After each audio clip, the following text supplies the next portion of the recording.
boxing. Beats and rhymes. No one Can do it better. That was a horrible decision, wasn't it? Wasn't the greatest decision. I think REECE Belotti could have got a little more out of his scorecards, but I have to watch it through again, you know what I'm saying? I have to watch it through again. So let me watch how I frame my analysis of REECE Belotti versus Josh Padley. Because if I was to say that Matchroom perhaps see more upside in the 29-year-old Padley, who just recorded his second win since losing to Shakur Stevenson in February, do they believe he has more prospects to bounce back at world level than the 34-year-old REECE Belotti, who in his last outing before this was stopped in the 12th and final round by Queensbury's Ryan Garner? In the back of my mind, and in the back of a lot of people's mind, in the front of a lot of people's minds, I think that's how we as fans pretty much see boxing. Long-serving Matchroom fighter REECE Belotti, decent ticket seller at one stage in his career, still might be. Maybe surplus to requirements. Maybe just a gatekeeper right now for the likes of Josh Padley. If Eddie Hearn or Frank Smith were to hear this, they'd be like, what's this Muppet talking about? There's no conspiracy between the promoter and the judging. Well, I can't prove I'm right, can I? But I said in the back of my mind, and in a lot of people's minds, we're not quite sure. Padley, obviously, didn't really impress. I think what people are really looking at is 99-92, and even the two scores for 97-93 in Padley's favour, unanimous. They were too wide. Everything was just too wide. They're trying to say that Padley was pulling it back with a late fight rally. I thought REECE held his own through most of it, and he was tearing up Padley to the body. Padley took to the defensive for a few rounds, trying to recover from them body shots from both hands. REECE, an underrated body puncher. He did Michael Gomez in his first fight this year, in what was supposed to be a 50-50 or a fight perhaps in Michael Gomez's favour. He produced a great display of body punching on that night, and his body punching was impressive against Padley. With the controversy, fans going a little crazy at not only Josh getting the scorecards, but the width of which he won by, which TalkSport have highlighted. Just like there was a rematch on this card between Bilal FAWAZ and JUNAID Bostan, which I'm going to cover. They're probably going to have to run this one back. So I don't think it's all over for REECE Belotti, even though he's lost his last two on paper. I'm sure Josh will want to try and clean this one up, rather than pretend in his mind that it wasn't controversial, with such controversy looming over the contest. There's been calls for judges to go public and explain the controversial scorecards. I mean, what did the British Boxing Board of Control really do for boxing? Let's keep it real. In terms of radical change in decision making, what is it they do? Yeah, it needs to go to a panel. We'll have to decide how the panel is contrived. Shouldn't take too long after the scorecards are in. The panel should decide, yes, this is controversial. They can go to media, some of the industry people in the arena. They can ask the promoter of the house fighter, do you think this is controversial enough to go to the panel? Or they can go to the manager, promoter, or representative of the fighter who was hard done by it and ask them, do you think this should go to the panel? And if the majority vote in favour, we go to the panel. Simple. They should select the media beforehand who they want to be part of the process to decide if it goes to the panel. Because now we're dealing with people's careers being messed about, and that's not right. Anyway. So we can run it back, it's no problem. Heal up, wheel up, bring it back, come rewind.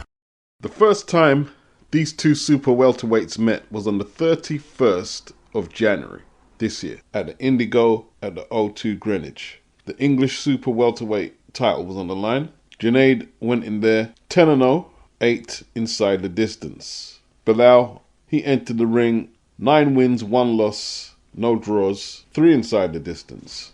Bilal, an eccentric, 37 years of age, 14 years older than JUNAID Bostan, the Matchroom prospect, was making JUNAID miss and highlighting when he made him miss. JUNAID could never set the tempo, in my opinion.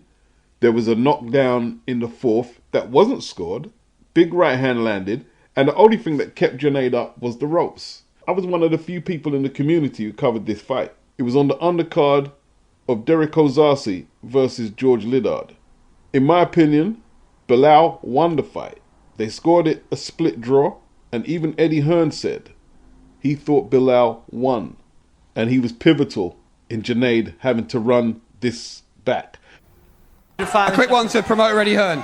Eddie, your verdict on that from ringside and immediate rematch for this one? Yeah, listen, I always back our guys. I thought Bilal edged the fight 6-4, if I'm honest. But it was a very close fight. And I thought he won the last 2 rounds to edge the fight. In a close fight, when it's 6-4, it can go either way, right? But I'll say one thing. One thing's for sure. This fight has to happen again. It has to. But Eddie's a hard taskmaster. The way Eddie Hearn is seeing it, if you can't get past this 37-year-old geezer, who was a prospect at one stage, had a lot of immigration issues that stalled his career. They were trying to deport the kid. If you can't beat him, he's not going to invest in JUNAID Bostan like he's a top prospect. The likes of Frank and Eddie, they want the best of the prospects. They don't want, well, we're not sure prospects. Let's just match them carefully and hopefully it will all click into place. No. So yesterday, Sheffield Arena, on the undercard of Dave Allen versus Aslanbek Makhmudov, they ran it back. Oh, great right hand from Bilal. Picking him apart. His legs are gone, you know. His legs are gone. Will he survive the round? Oh, my guy's picking his shots. His legs are gone. He didn't even know where the corner was. Did you see that? JUNAID started off okay, but Bilal made very good use, the shorter man, with his centre of gravity. He always made room for himself to punch. Combinations, uppercuts, left hooks. Every punch in the book. The jab, switching stances. He's also very physically strong and has a good chin.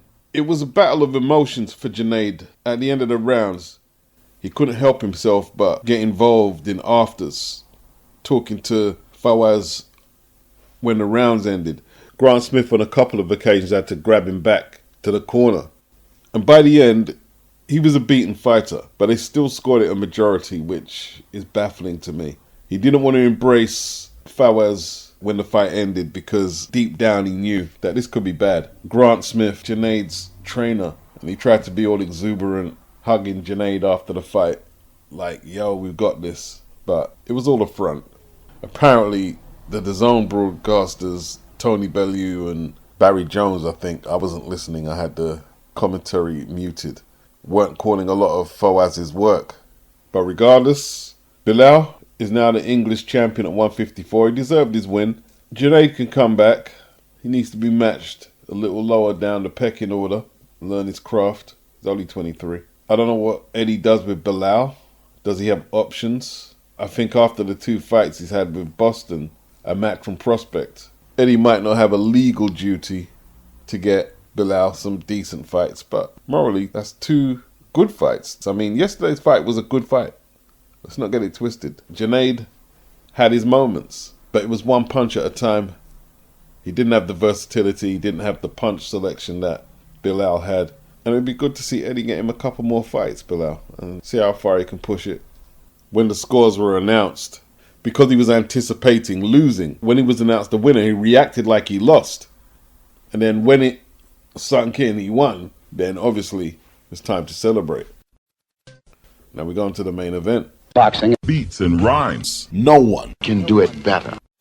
On a hangout, I explained why Dave Allen was not letting his hands go when the fight was slipping away. And I could only imagine how long it takes to recover when a fighter with a long arm reach, with a lot of leverage on his shots, is hitting you bang on the button.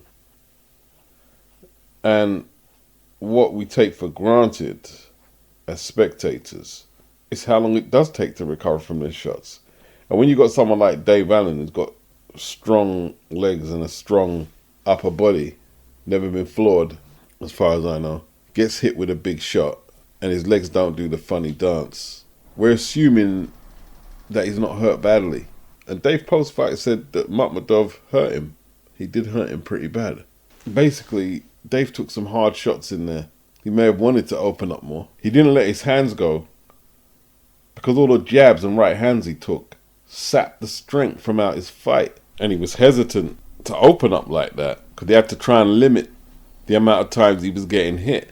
Because let's face it, he wasn't using his legs. He was walking straight in, square, flat-footed, into the eye of the storm. But it just wasn't a real option for him. He didn't use his legs as predicted. He did a bit in the first and that went out the window. Makhmudov obviously learning from the 2 stoppage defeats he's had as a pro, which came as recently as last year, has worked on holding after he gets hit with big shots. And if AJ does fight him, AJ got to watch out for the power, because I don't know where AJ's chin is at. But if AJ can prepare and strategize for Makhmudov's holding, it'll be a nice comeback fight for AJ. Makhmudov landed right after right after right, and if it wasn't for the 2 points he was deducted for holding, it would have been a near-on shutout. I'm not going to spend too long on it because I feel a bit embarrassed picking Dave, and Dave reverted back to type. Wasn't at this level, said so himself post-fight. Dave uses the self-depreciation after performances like that to almost make people feel bad for critiquing his non-performance. He's very clever. He uses his honesty as a get-out-of-jail card. You know, against Fraser Clark, he said he quit. Honesty. This time he says he wasn't good enough. So he's very honest. So it's almost like taking the power away from your criticism by getting in there first, criticizing himself. I want to see Makhmudov versus AJ. That's what I want to see. And we're going to move on. Boxing Beats and rhymes. no one can do it better.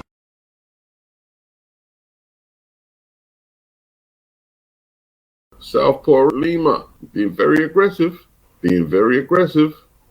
little wild right from Boots. Don't really see Boots throwing punches like that. I think Boots is respecting the strength and power of using his feet.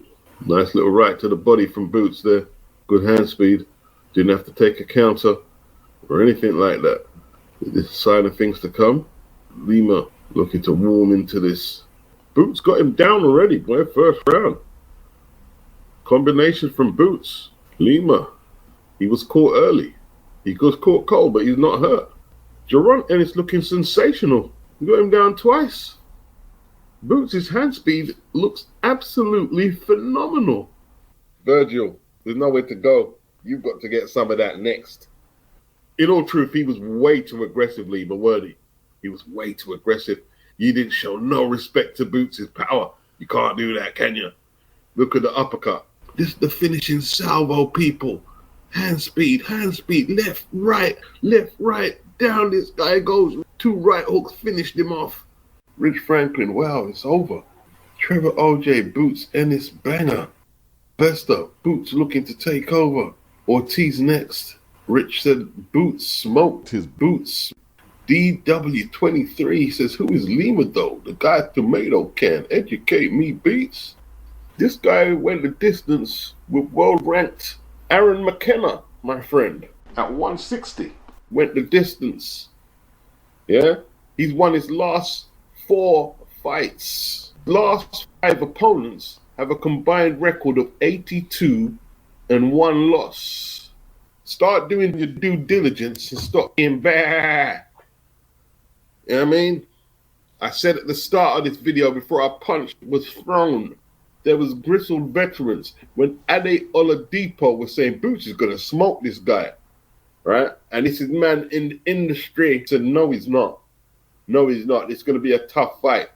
They know Lima from gyms. Do your research. It's not easy to match fighters. Boychuk turned down the fight with Boots and went on to lose to Brandon Adams for the 2nd time. Keith Thurman, he turned down that fight with Boots, only for Fundora to pull out on him. Lima was willing to take the fight. They didn't just give Lima the fight.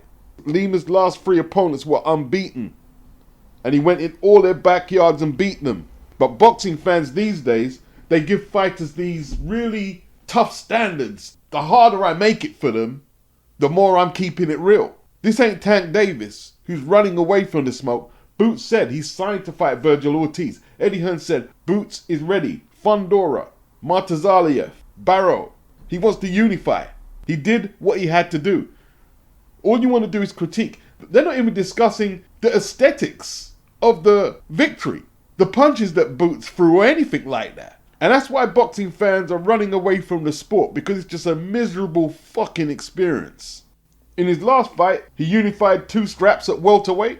Oh, well, Stanley Onis was inactive and he was old. He was never that. Fuck boxing. In the last 2 fights, this man has delivered knockouts over world-class opponents, no matter what you want to say. Great entertainment, not ducking the smoke. Yeah, he said some stupid shit, but he came out and said, I want to fight all of them. I'll beat all of them. His promoter saying he'll beat all of them. His promoter said they've signed to fight Virgil Ortiz. If Virgil Ortiz gets past Lubin, the Golden Boy representatives are saying, yeah, it's on. You can't even be excited about things these days without people trying to pour a downer in it and say shit. They have to be negative about everything. That's why World of World fucking sucks, isn't it? You just see a spectacular win by an athlete like that. And the first thing you want to do is talk fucking absolute negativity.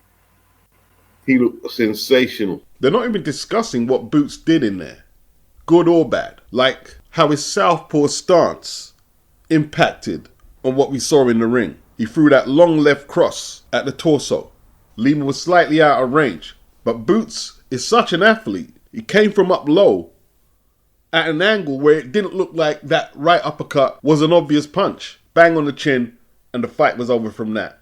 The hand speed when he followed up for the 2 knockdowns and the finish were off the page. How can you, as media men, educate the masses on boxing when you're not even discussing what happens between the ropes? What is the point you turning up as media to go to your typewriter to talk about, oh, this was a mismatch, we hate this fight? How are you covering boxing? Tell me how you're covering boxing. Anyone can do what you're doing.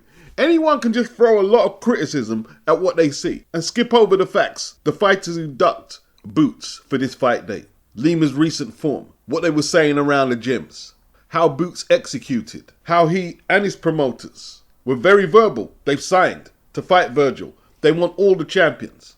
In Boots' last performance, he unified and stopped his opponent. The only reason he didn't strap up more belts at 147 was the other fighters didn't want the smoke. Lima was ranked in 3 of the sanctioning body's top 10. Eddie Hearn, doing a great job. Keep banging the drum. I hear a lot of people didn't turn up to the Wells Fargo this time. But next time, there'll be a full house, wherever he's fighting. And before you start misquoting what I said, I'm sick of the misquotes. I didn't say he's going to dominate 154. I think this is going to be a very tough division. I didn't say he was going to dominate. But it's an extremely promising start. The energy from him and his promoter, they are currently the stars of the 154 division. In terms of entertainment, in and outside the ring, Boots, this could be his time. That's all I'm going to say. Boxing Beats and rhymes. No one can do it better.